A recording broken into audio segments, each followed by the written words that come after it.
കാലുവേദനകൾ അല്ലെ ഈ പാദത്തിനുള്ള വേദനകൾ ലെഗ് ആൻഡ് ഫുഡ് പെയിൻ എന്നതിന് പറയാം. നമ്മൾ ഒത്തിരി മുട്ടുവേദനകളും ബാക്കിയുള്ള ബാക്ക് പെയിനൊക്കെ ഡിസ്കസ് ചെയ്തു.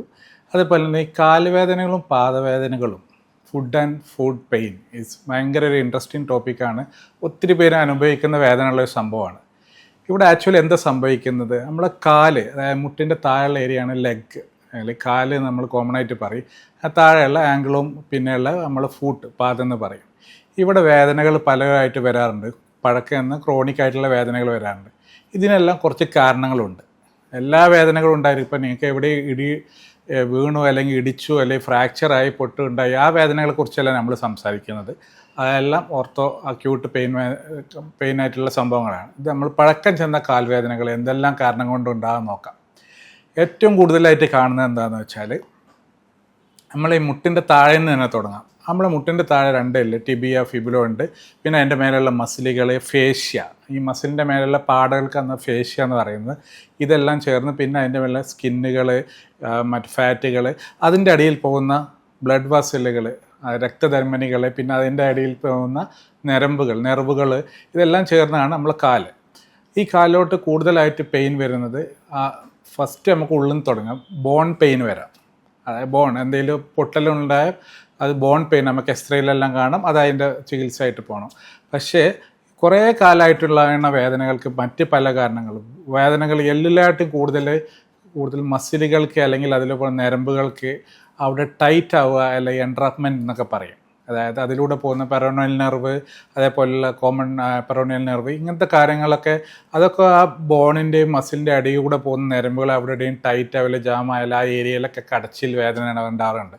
പിന്നെ ഉള്ളത് നമ്മുടെ കാലിൻ്റെ ബാക്ക് സൈഡിലുള്ള ഹാംസ്ട്രിങ് മസിലുകൾക്ക് ഇതെല്ലാം അവിടെ സാധാരണ ക്രാമ്പ്, നമുക്ക് കാല് വലിച്ചു പിടിക്കുക, ഇതെല്ലാം ഭയങ്കര കോമൺ ആണ്. അതിനെല്ലാം പല കാരണങ്ങളുണ്ട്. ചിലപ്പോൾ നമ്മുടെ എന്തെങ്കിലും കുറേ നേരം ഓടിയാൽ കാൽ വേദന ഉണ്ടാകാം, അല്ലെങ്കിൽ എവിടെ ഇടിച്ചാൽ വേദന ഉണ്ടാകും. ഇതിനൊക്കെ പല ടൈപ്പ് വേദനകളുണ്ടാകും. എല്ലാ വേദനയും ഒരുപോലെ. ചില കടച്ചിൽ, അതായത് കടച്ചിൽ ഒരേ ഏരിയയിൽ ഒരു കാലിൻ്റെ ഒരു സൈഡിൽ മാത്രം കടച്ചിലുണ്ട്. അതിന് പ്രത്യേകിച്ച് ന്യൂറോപ്പതിക് പെയിൻ അല്ലെങ്കിൽ മേലെ നിന്നുള്ള വേദന. നമ്മളെ കാല്, നമുക്ക് ഇപ്പോൾ ഒരു വൃക്ഷം, ഒരു ട്രീ, ഒരു മാവ് നമ്മളെ ബോഡീനെ സങ്കല്പിക്കുക, അതിൻ്റെ ഒരു ബ്രാഞ്ച് അല്ലെങ്കിൽ ഒരു കൊമ്പാണ് നമ്മൾ കാല് എന്നൊക്കെ പറയുന്നത്. അപ്പോൾ എന്താ വെച്ചാൽ നമ്മളെ മാവിന് അതിൻ്റെ റൂട്ട്, മാവിൻ്റെ മെയിൻ ഏരിയ ചീഞ്ഞു പോയാൽ, അതിന് കേടുവന്നാൽ അതിൻ്റെ ഫലങ്ങളിൽ ഫ്രൂട്ട്സ് എല്ലാം കേടുവന്ന് പോകും. അതേപോലെ തന്നെ നമ്മളെ നട്ടെല്ലിന് അല്ലെങ്കിൽ ബ്രെയിനിൽ അല്ലെങ്കിൽ എന്തെങ്കിലും സ്പൈനൽ കോഡിലെല്ലാം ഇഷ്യൂ ഉണ്ടായാൽ, ഷിയാറ്റിക്ക എല്ലാം നട്ടെല്ലിനുണ്ടായാലും കാലിൻ്റെ അവിടെ വേദന വരും. അതിൻ്റെ ബ്രാഞ്ചായിട്ടുള്ള കാലിൻ്റെ അവിടെ വേദന വരും. അതാണ് ഒന്ന് ടൈപ്പുള്ളത്. അത് പ്രത്യേക കടച്ചിലാണ്. അത് ഞാൻ റേഡിയേറ്റിംഗ് പെയിൻ, തുടയുന്ന മുതൽ കാലിൻ്റെ സൈഡിലോട്ടാണെങ്കിൽ അതിൻ്റെ L5, ബാക്കിലോട്ടാണ് S1, അങ്ങനെയാണ് അത് വരുന്നത്. അതാണ് മേലെ നിന്നുള്ള വരുന്നത്. അതേപോലെ തന്നെ ഞരമ്പിൻ്റെ വേദനയാണ് മേലെന്ന് കടഞ്ഞേറ്. അതേപോലെ രക്തധമനികൾ ബ്ലോക്കായാൽ, ചിലവർക്ക് കുറേ വാരിക്കോസ് വെയിന്, അതേപോലെ ഈ കാലിൻ്റെ മെയിൻ ധമനികളെല്ലാം ബ്ലോക്കായാൽ അതിൽ രക്തം കട്ട പിടിച്ചിട്ട് DVT, ഡീപ്പ് വെയിൻ ത്രോംബോസിസ് എന്ന് പറയുന്നത്, അതൊരു എമർജൻസി ആയിട്ടുള്ള കണ്ടീഷനാണ്. അത് ബ്ലോക്കായാൽ അവിടെ കാലിന് നല്ല വീക്കം വരും, നീര് വരും. ഉടനെ തന്നെ അത് അഡ്മിറ്റായിട്ട് ഇഞ്ചക്ഷൻ ചെയ്ത് റെഡിയാക്കേണ്ട കാര്യമാണ്. അതൊക്കെ നല്ല അക്യൂട്ടായിട്ടുള്ള പെയിൻ. വേറെ ചില ആളുകൾക്ക് തരിപ്പ് ഒരു ഏരിയയിൽ മാത്രം, തുടയിലോട്ടില്ല, ബാക്ക് പെയിൻ ഇല്ല, ആ ഏരിയയിൽ മാത്രം തരിപ്പ്, എല്ലാം അതിലൂടെ പാസ് ചെയ്ത് ഞരമ്പുകൾ ടൈറ്റ് ആയാൽ അല്ലെങ്കിൽ എൻട്രാപ്മെൻറ്റ് വന്നാൽ വരും. അത് പിന്നെ മെറ്റബോളിക് ആയിട്ടുള്ള കാര്യങ്ങൾ, നമ്മളെ ബോഡിയിലുള്ള ലോഹധാതുക്കൾ, കാൽസ്യം, വിറ്റാമിൻ D, ഇതെല്ലാം കുറഞ്ഞാലും ക്രാംസും വേദന വരാം. അതേപോലെ തന്നെ യൂറിക് ആസിഡ്, മറ്റുള്ള പ്രശ്നങ്ങൾ കൊണ്ടെല്ലാം അവിടെ കാലിനും ഫൂട്ടിനെല്ലാം വേദന വരാം. ഇങ്ങനെയുള്ള പല വിധത്തിലുള്ള വേദനകളുണ്ട്. ഇത് വേദനകൾ വ്യത്യാസമാണ്. നമുക്ക് അവിടെ ഞെക്കിയാൽ, അവിടെ അമർത്തിയാൽ വേദന ഉണ്ടെങ്കിൽ അത് ആ ഏരിയയിലുള്ള മസിലിനെ അല്ലെങ്കിൽ ടെൻഡർനെസ്സിനെയാണ്, ഡാമേജിനെയാണ് സൂചിപ്പിക്കുന്നത്. ചില ഷിയാറ്റിക്കകൾക്കും കാലിലോട്ട് വേദന ഉണ്ടാവാറുണ്ട്, ട്രിഗർ പോയിന്റ് ഉണ്ടാവാറുണ്ട്. അത് ചിലപ്പോൾ ഷിയാറ്റിക്ക റെഡി ആയാലും കുറച്ച് കാലം അവിടെ ഉണ്ടാവും. ചിലവർക്ക് മുമ്പ് എന്തെങ്കിലും ആക്സിഡൻറ്റ് പറ്റിയിട്ടുണ്ടാകും, അല്ലെങ്കിൽ മുമ്പ് എന്തെങ്കിലും കാലിലോട്ട് പ്ലേറ്റ് അല്ലെങ്കിൽ സർജറി, അവിടെ കാലിൻ്റെ ഉള്ളിൽ എന്തെങ്കിലും മെറ്റൽസ് ഉണ്ടാവും. അതിൻ്റെ ഭാഗമായിട്ട് അതിൻ്റെ ചുറ്റും വേദനയെല്ലാം വരാം. അതെല്ലാം നമുക്കത് കണ്ടെത്തിയിട്ട് അതിന് മെഡിസിൻ കുറച്ചാൽ NSAID, ആൻറ്റി ഇൻഫ്ലമേറ്ററി ഡ്രഗ്സ് എല്ലാം കഴിച്ചാൽ അത് മാറാറുണ്ട്. പക്ഷേ ഏറ്റവും കോമൺ ആയിട്ട് വരുന്ന ഒന്നാണ് ഈ നെർവ് എൻട്രാപ്മെൻറ്റ് എന്ന് പറയുന്നത്. അതുപോലെ തന്നെ മസിൽ ടിയർ. ചില ആളുകൾക്ക് എക്സ്റേ എടുത്താലെല്ലാം നോർമലായിരിക്കും, ചില ആളുകൾക്ക് അത്ലറ്റിക്സിനെല്ലാം കുറേ പിന്നെ എക്സ്റേ എല്ലാം എടുത്തു, ഫിസിയോതെറാപ്പി ആയിട്ടും പെയിൻ കുറയുന്നില്ല, പിന്നെ നമ്മൾ MRI എടുത്ത് ചിലപ്പോൾ മസിലിൻ്റെ ഉള്ളിൽ ചെറുതായിട്ട് കീറലെല്ലാം ഉണ്ടാവും. അപ്പോൾ അതിന് നമുക്ക് സ്കാൻ ചെയ്തിട്ട് അവിടെ PRP അല്ലെങ്കിൽ പ്രോലോതെറാപ്പി എല്ലാം കൊടുത്ത് ഫിസിയോതെറാപ്പി എടുത്ത് റെഡിയാവും. എന്നിട്ട് നെക്സ്റ്റ് നമ്മൾ പോകുന്നതെന്ന് വെച്ചാൽ കാലിൻ്റെ താഴെ ഭാഗത്തോട്ട് പോകാം. വളരെ കുറച്ച് ഡിസ്കഷൻ ഉള്ള ഏരിയയാണ് ഈ കാൽ പാദവേദന, ഫുഡ് പെയിൻ എന്ന് പറയുന്നത്. ഫുഡ് പെയിനുകൾക്ക് പല കാരണങ്ങളുണ്ട്. അതിൻ്റെ ഇതായിട്ട് നമുക്ക് ഫുഡ് പെയിൻ കാൽ പോലെ തന്നെ എല്ലിൽ വേദന ആവാം. നമുക്ക് കാലിന് ഓരോ ഫുഡുകൾക്ക് ഓരോ എല്ലുകളുണ്ട്, കാൽക്കേനിയം, ടാലസ് എന്നൊക്കെ പറഞ്ഞിട്ട് ഓരോ എല്ലുകളുണ്ട്. അതിനെല്ലാം പൊട്ടിയാൽ വേദന എല്ലാം ഉണ്ടാകും. അതൊക്കെ നമുക്ക് എന്തെങ്കിലും കാര്യമായിട്ടുള്ള ജോലി ചെയ്യുമ്പോൾ അല്ലെങ്കിൽ വീഴ്ച സംഭവിച്ചാലെല്ലാം വേദന ഉണ്ടാകും. എക്സ്റേയിലെല്ലാം കണ്ടുപിടിച്ചിട്ട് അത് പ്ലാസ്റ്ററെല്ലാം ഇട്ടിട്ട് അത് സെറ്റിലാക്കാൻ പറ്റും. പക്ഷേ നമ്മൾ ഡിസ്കസ് ചെയ്യുന്ന പഴക്കം ചെന്ന വേദനകൾ, കുറേ കാലമായിട്ട് കാലിൻ്റെ ഉള്ളിൽ ഏരിയയിൽ മാത്രം വേദന, അല്ലെങ്കിൽ നടക്കുമ്പോൾ ചവിട്ടി നടക്കുമ്പോൾ മാത്രം കാലിൻ്റെ ഉപ്പൂറ്റിൻ്റെ അവിടുന്ന് വേദന, ഇതെല്ലാം ചിലപ്പോൾ ഈ പ്ലാന്റാർ ഫേഷ്യാറ്റിസ്, നമ്മളെ കാലെന്ന് പറഞ്ഞ ഒരു ആർച്ച് പോലെയാണ്. നമ്മൾ ഈ ഫ്രണ്ട് ഭാഗവും ബാക്ക് ഭാഗവും തമ്മിൽ ബന്ധിപ്പിക്കുന്ന ഒരു ഫേഷ്യ ഉണ്ട്, പ്ലാന്റാർ ഫേഷ്യ എന്ന് പറയും. അതിൻ്റെ ഉള്ളിൽ നീര് വന്നാൽ നമ്മൾ നടക്കുമ്പോൾ നമ്മൾ ഉപ്പൂറ്റിൻ്റെ അവിടെ മാത്രം പെയിൻ വരും. ഇതാണ് പ്ലാന്റാർ ഫേഷ്യ. അത് യൂഷ്വലി നമുക്ക് അൾട്രാസൗണ്ടഡ് ഗൈഡഡ് ആയിട്ട് ആ നീരുള്ള ഭാഗത്ത് മാത്രം നീര് പോലെയുള്ള മെഡിസിൻ കൊടുത്താൽ നല്ല റിലീഫ് ഉണ്ടാകുന്നുണ്ട്. ചില ആളുകൾക്ക് വീണ്ടും അത് ചെയ്യേണ്ടി വരും. ചില ആളുകൾ വീണ്ടും 2-3 വർഷത്തിലൊരിക്കൽ ഇങ്ങനെ പെയിൻ ഉള്ളവർ, അവർക്ക് നമുക്ക് PRP അല്ലെങ്കിൽ പ്രോലോതെറാപ്പി എല്ലാം കൊടുത്താൽ നല്ല എഫക്റ്റീവ് ഉണ്ടാകും. അതേപോലെ തന്നെ ചില ആളുകൾക്ക് ഈ പ്ലാന്റാർ ഫേഷ്യാറ്റിസ്, ചില ആളുകൾക്ക് ഈ ഫ്ലാറ്റ് ഫൂട്ട് എന്നാണ്. നമ്മൾ ഈ കാലിന് നമുക്ക് നടക്കാനെല്ലാം സഹായിക്കുന്ന ഈ ആർച്ചുണ്ട്. ഈ ആർച്ച് ചിലപ്പോൾ ഫുള്ളായിട്ട് ഉണ്ടാക്കില്ല, ഫ്ലാറ്റ് ആയിട്ടിരിക്കും കാലിൻ്റെ അടി. അവർക്ക് വീണ്ടും ഈ ഫേഷ്യ വലിഞ്ഞിട്ട് വീണ്ടും വേദന വരാറുണ്ട്. അപ്പോൾ അതിനെല്ലാം PRP, അതേപോലെ തന്നെ അവരുടെ കാലിന് പറ്റിയ എർഗണോമിക്കലായിട്ടുള്ള അവരുടെ അനാട്ടമിക് ഷേപ്പിനുള്ള ചെരുപ്പ് ഉപയോഗിക്കേണ്ടതായിട്ടും റീഹാബിലിറ്റേഷൻ ചെയ്യേണ്ടതായിട്ടും വരാറുണ്ട്. അതാണ് പ്ലാന്റാർ ഫേഷ്യാറ്റിസ് എന്ന് പറയുന്നത്. വേറെ കുറേ റയറായിട്ടുള്ള കാര്യങ്ങൾ എന്താ വെച്ചാൽ സബ് ടാലാർ ആർത്രൈറ്റിസ്, അല്ലെങ്കിൽ നമ്മളെ ഈ കാലിൻ്റെ ഉള്ളിൽ കുറേ എല്ലുകളുണ്ട്. അത് ഒറ്റ എല്ലല്ല, ഓരോ വിരലിലോട്ടും പോകുന്ന ഓരോ എല്ലുകളുണ്ട്. ഒരു ബാമ്പ് പോലെ, മുള പോലെയുള്ള എല്ലുകളാണ് സ്ട്രെയിറ്റ് ആയിട്ട് പോകുന്നത്. അതിൻ്റെ ഉള്ളിലെല്ലാം നീര് വരിക, അല്ലെങ്കിൽ അതിൻ്റെ ഉള്ളിൽ ആർത്രൈറ്റിസ്, അതായത് വാദസംബന്ധമായിട്ടുള്ള വേദനകൾ കൊണ്ടെല്ലാം കാലുവേദന. അതേപോലെ തന്നെ uric acid, gout, pseudo gout, ഇങ്ങനത്തെ എല്ലാ അതെല്ലാം നമുക്ക് ബ്ലഡ് ടെസ്റ്റ് ചെയ്താൽ ഏകദേശം ഒരു ഐഡിയ കിട്ടും ഏതുകൊണ്ടാണ്. അതിൻ്റെ മെഡിസിൻ കഴിച്ച് സെറ്റിൽ ആവാറുണ്ട്. ചില ആളുകൾക്ക് ബ്ലഡ് ടെസ്റ്റ് നോർമലായിരിക്കാം, എക്സ്റേ നോർമലായിരിക്കാം, പക്ഷേ വീണ്ടും വേദന വരുന്നു. അതിനല്ല നെർവ് എൻട്രാപ്മെൻറ്റ്, നമ്മൾ ടാർസൽ ടണൽ എന്ന് പറയുന്ന നമ്മളെ കയ്യിനുള്ള ക്യൂബിറ്റൽ ടണൽ അല്ലെങ്കിൽ കാർപ്പൽ ടണൽ പോലെയുള്ള ടണൽ, നരമ്പ് പോകുന്ന ഫേഷ്യകളുണ്ട്. അതെല്ലാം ടൈറ്റ് ആയാലും കാലിൻ്റെ ഉള്ളിൽ മാത്രം കടച്ചിലുണ്ടാവും. അതേപോലെ ഡിസ്കിൻ്റെ വേദനയും കാലിൻ്റെ പാദത്തിൻ്റെ സൈഡിലോട്ടും വരാം, തള്ളവേലിലോട്ടും എല്ലാം വരാം. ഇതെല്ലാം റൂൾ ഔട്ട് ചെയ്യണം. മിക്ക ആളുകളും കാൽവേദന കൊണ്ട് സഫർ ചെയ്യുന്നത്, ബുദ്ധിമുട്ടുന്നത് എന്താണെന്ന് വെച്ചാൽ അവർക്ക് എന്താണ് റീസൺ എന്ന് മനസ്സിലാകുന്നില്ല. ബ്ലഡ് ടെസ്റ്റെല്ലാം നോർമലായിരിക്കാം, എക്സ്റേ നോർമലായിരിക്കാം, MRIയിലും കാര്യമായിട്ടൊന്നും ഉണ്ടാവില്ല. അങ്ങനത്തെ കാര്യങ്ങളാണ് നമ്മൾ ഈ നെർവ് എൻട്രാപ്മെൻറ്റ്. അത് നമുക്ക് റൂൾ ഔട്ട് ചെയ്യാൻ പറ്റും. എങ്ങനെ നമുക്ക് ടെസ്റ്റ് ചെയ്യാൻ പറ്റും. നമുക്ക് ഹാർട്ടിനെല്ലാം ECG എടുക്കുന്ന പോലെ തന്നെ നമുക്ക് nerve conduction study of the lower limb, അല്ലെങ്കിൽ കാലിൻ്റെ ഓരോ ലീഡ് വെച്ചിട്ട് ഹാർട്ടിന് ECG പോലെ കാലിൻ്റെ ഞരമ്പുകൾക്ക് എവിടെയും ബ്ലോക്ക് ഉണ്ടോ, നെർവ് എവിടെയെങ്കിലും ഇഷ്യൂ ഉണ്ടോ, ട്രാപ്പ് ചെയ്തിട്ടുണ്ടോ എന്ന് ഇതാക്കാം. അതെല്ലാം കണ്ടുപിടിക്കാൻ പറ്റും. അപ്പോൾ നമുക്ക് അതിൽ കറക്റ്റായിട്ട് മെൻഷൻ ചെയ്ത് എവിടെയാണ് ഏത് ഞരമ്പാണ് ബ്ലോക്ക് ആയിരിക്കുന്നത്, ആ ഞരമ്പ് നമുക്ക് അൾട്രാസൗണ്ട് സ്കാൻ വഴി കണ്ടുപിടിച്ചിട്ട് അതിൻ്റെ ഹൈഡ്രോ ഡിസെക്ഷൻ അല്ലെങ്കിൽ പ്രോലോതെറാപ്പി എല്ലാം ചെയ്താൽ ആ പെയിൻ പൂർണ്ണമായിട്ട് മാറുന്നതാണ്. ഇത്രയും ആണ് കാലിലെ കൂടുതൽ. അതേപോലെ തന്നെ ടെൻഡോ അക്കിലൈറ്റിസ്, അല്ലെങ്കിൽ നമ്മൾ ഈ കാലിൻ്റെ ഉപ്പൂറ്റിൻ്റെ ബാക്കിലുള്ള പാടയമയുള്ള പെയിൻ, അതും ഭയങ്കര കോമൺ ആണ്. എസ്പെഷ്യലി എന്തെങ്കിലും എക്സസൈസ് ചെയ്യുന്നത്, അത്ലറ്റിക്സിനൊക്കെ വരുന്നത്. അതേപോലെ അവിടെ കാൽസിഫിക്കേഷൻ, അവിടെ കാൽസ്യം ഡെപ്പോസിറ്റ് ചെയ്തിട്ട് ടെൻഡിനോപ്പതി, ആ മസിൽ അല്ലെങ്കിൽ ആ ഫേഷ്യ എല്ലാം ടൈറ്റായിട്ട് ഇരിക്കുന്ന ഏരിയാസ് എല്ലാം വളരെ കാണും. ഇതൊക്കെ നമ്മൾ ചിലപ്പോൾ മെഡിസിൻ കഴിച്ചുകൊണ്ട് മാറണമെന്നില്ല. ആ ഏരിയയിൽ ഇപ്പോൾ എവിടെയും നീരുണ്ടെങ്കിൽ അവിടെ ഡയറക്റ്റായിട്ട് മെഡിസിൻ കൊടുത്താൽ, ഇഞ്ചക്ഷൻ വഴി പെയിൻ കില്ലർ അല്ലാതെ നീര് വലിയാനുള്ള മെഡിസിൻ കൊടുത്താൽ മാത്രമേ ഇത് നല്ല ബെനിഫിറ്റ് ആയിട്ട്. അതിൻ്റെ കൂടെ തന്നെ ഫിസിയോതെറാപ്പിയും കാര്യങ്ങളും ചെയ്യണം. വേറൊരു വളരെ കോമൺ ആയിട്ടുള്ള കാര്യം, എസ്പെഷ്യലി യങ് ആയിട്ടുള്ള ആളുകളിലൊക്കെ മോർട്ടൻസ് ന്യൂറോമ എന്ന് പറയും. നമ്മളെ വിരലിൻ്റെ അടിയിൽ ഒരു ഞരമ്പ് പോകുന്നത് ഒരു ചെറിയ ന്യൂറോമ, ഒരു ബിനൈൻ ട്യൂമർ പോലെ വളർന്നിട്ട് അവിടെ കടച്ചിൽ, എസ്പെഷ്യലി 3-4 തള്ളവിരലിൻ്റെ അപ്പുറത്തുള്ള 2 ഫിംഗറിൻ്റെ ടോസിൻ്റെ അടിയിലെല്ലാം ഇങ്ങനെ കടച്ചിൽ പോലെ കുത്തുന്ന വേദന പോലെ വരും. എല്ലാ ബ്ലഡ് ടെസ്റ്റും നോർമലായിരിക്കും, എക്സ്റേ നോർമലായിരിക്കും. അതിന് മോർട്ടൻസ് ന്യൂറോമ എന്ന് പറയും.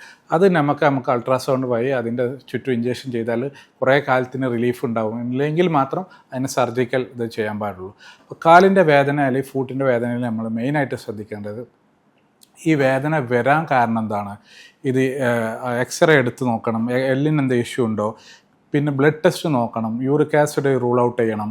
ഷുഗർ, ഹൈ ഷുഗേഴ്സ് ഉണ്ടായാൽ വേദനയല്ല, ഷുഗർ ഒരു 10 വർഷം 5 വർഷം അല്ലെങ്കിൽ ഹൈ ഷുഗർ 5 വർഷം അല്ലെങ്കിൽ കുറേ കാലത്തിന് 10 വർഷത്തിൽ ഷുഗർ ഉണ്ടാകുമ്പോൾ ഇത് നമ്മുടെ പെരിഫറൽ നെർവ്സിനെല്ലാം ഡാമേജ് ആക്കും. അതിന് പെരിഫറൽ ഡയബറ്റിക് പെരിഫറൽ ന്യൂറോപ്പതി എന്ന് പറയും. അപ്പോൾ അതിന് സെൻസേഷൻ ആദ്യം കടച്ചിലും പുകച്ചിലും വരും. അതിൻ്റെ ശേഷം അതിൻ്റെ സെൻസേഷൻ വരാം. അത് ഷുഗർ കൊണ്ട് വരാം. ഇപ്പോൾ ഷുഗർ എല്ലാം ഓക്കെ ആണെന്ന് നോക്കണം. കാൽസ്യം കുറവുണ്ടോ അത് നോക്കണം. മഗ്നീഷ്യം, ചില സൈഡ് മഗ്നീഷ്യം കുറവുള്ളവർക്കെല്ലാം അങ്ങനെ വരാം. അതേപോലെ ഇൻഫ്ലമേറ്ററി മാർക്കേഴ്സ്, അതായത് ആർത്രൈറ്റീസ്, അതായത് വാദം, റുമറ്റോയ്ഡ് ആർത്രൈറ്റീസ്, അതായത് ESR CRP എല്ലാം ഓക്കെയാണ് നോക്കണം. ഇതെല്ലാം ഓക്കെയാണ് നോക്കിയിട്ടും കടച്ചിൽ ഇറങ്ങേണ്ടതുണ്ടെങ്കിൽ നമുക്ക് നെർവ് കണ്ടക്ഷൻ സ്റ്റഡി, അതായത് ആ നരമ്പുകൾക്ക് എന്തെങ്കിലും ഡാമേജ് ഉണ്ടോ നോക്കണം.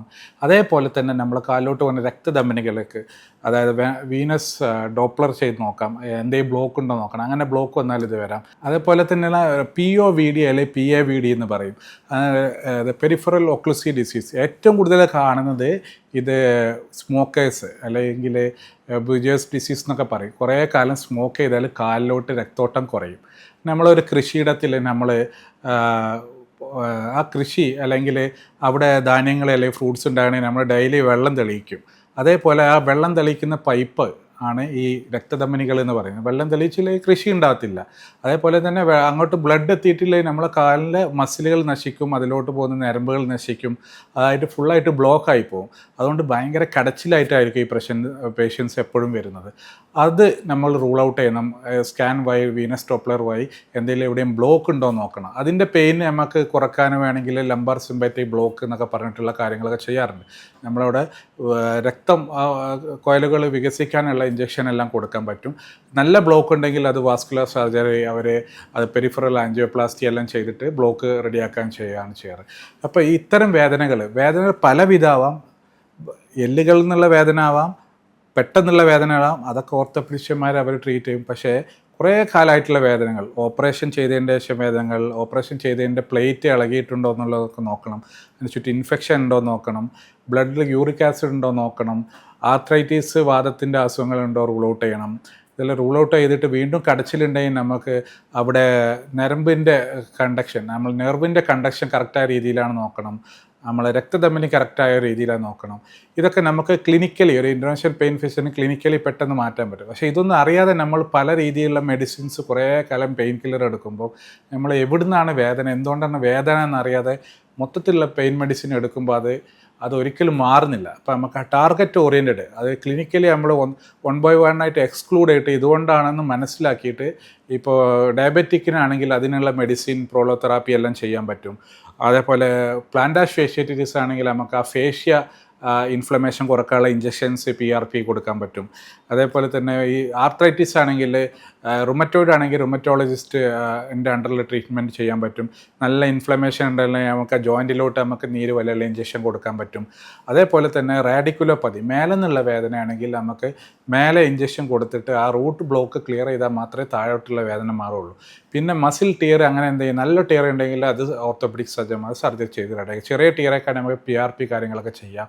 പിന്നെ അതേപോലെ ഫേഷ്യേറ്റിൽ ബേഴ്സൈറ്റീസ് എന്നൊക്കെ പറയും. നമ്മളെ മസിലിൻ്റെ മേലെയുള്ള ബേഴ്സുകളുണ്ട്, ഓരോ പാടകൾ, വൈറ്റ് ഷീറ്റുകളുണ്ട്, അതിൻ്റെ ഉള്ളിൽ നീര് വന്നത്, സ്പെഷ്യലി പെസ് അൻസറീനസ് ബേഴ്സൈറ്റീസ് എന്നൊക്കെ അറിയാം. നമ്മളെ മുട്ടിൻ്റെ താഴെ ലെഫ്റ്റ് സൈഡിലൊക്കെ ചിലവർക്ക് ഭയങ്കര കടച്ചിലുണ്ടാവും, അവിടെ നീർക്കെട്ടുണ്ടാവും. അപ്പോൾ അതിൻ്റെ ഉള്ളിലോട്ടെല്ലാം നമുക്കത് ഇതാക്കാം. അതേപോലെ മുട്ടിൻ്റെ ബാക്കിൽ ചിലർക്ക് ബാക്കേഴ്സ് സിസ്റ്റ് എന്നൊക്കെ പറഞ്ഞിട്ടുള്ളത് വലിച്ചിലൊക്കെ ആയിട്ട് വരുന്നുണ്ടാവും.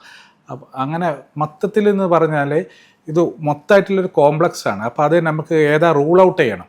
നമുക്ക് വെറുതെ കുറേ മെഡിസിൻ കഴിക്കുന്നുണ്ട് കാര്യമില്ല. പക്ഷേ മെഡിസിൻ എല്ലാ ഇതിനും നമുക്ക് കുറച്ച് ദിവസം NSAIDs എടുത്തു, എക്സസൈസ് ചെയ്ത് ഫിസിയോതെറാപ്പി ചെയ്തിട്ടില്ലേ അതിൻ്റെ അർത്ഥം ഇത് വേറെ എന്തോ ഉണ്ട്. അത് ചിലപ്പോൾ നെർവ് ആയിരിക്കാം, അല്ലെങ്കിൽ വാസ്കുലർ ക്ലോഡിക്കേഷൻ ആയിരിക്കാം, അല്ലെങ്കിൽ ഡിസ്കോജനിക് പെയിൻ ആയിരിക്കാം, അല്ലെങ്കിൽ ആ ലോക്കലൈസ്ഡ് ഇൻഫ്ലമേഷൻ ബേഴ്സൈറ്റീസ് ആയിരിക്കാം. ഇതൊക്കെ റൂൾ ഔട്ട് ചെയ്തിട്ട് വേണം നമുക്ക് അതിനുള്ള ടാർഗറ്റ് ഓറിയൻറ്റഡ് ആയിട്ടുള്ള പ്ലാൻ ചെയ്യുക. അതിന് ഇൻ്റർവെൻഷണൽ പെയിൻ മെഡിസിൻ നമ്മൾ ചെയ്യുന്നത് വെച്ചാൽ ഇൻവെസ്റ്റിഗേഷൻ ചെയ്തു, എവിടെയാണ് പെയിൻ ഒറിജിനേറ്റ് ചെയ്യുന്നത് നോക്കിയിട്ട് അവിടെ നമ്മൾ സ്കാൻ ചെയ്തിട്ട് അവിടെ എന്താണ് ഡയറക്റ്റ് ആയിട്ട് മെഡിസിൻ കൊടുക്കണോ അതോ PRP കൊടുക്കണോ, അവിടെയൊക്കെയുള്ള പെയിൻ ഉണ്ടാക്കുന്ന ഞരമ്പ് ടൈറ്റായിരിക്കുന്നത് അവിടെ ലൂസാക്കാനുള്ള ഇഞ്ചക്ഷൻ കൊടുത്താൽ മതിയോ, അതേപോലെ ന്യൂറോപ്പതിക് മെഡിക്കേഷൻ കൂടെ ഫിസിയോതെറാപ്പി ചെയ്താൽ മതി. ഇങ്ങനെയൊക്കെ നമ്മൾ ഡിസീസ് ചെയ്യുന്നത്.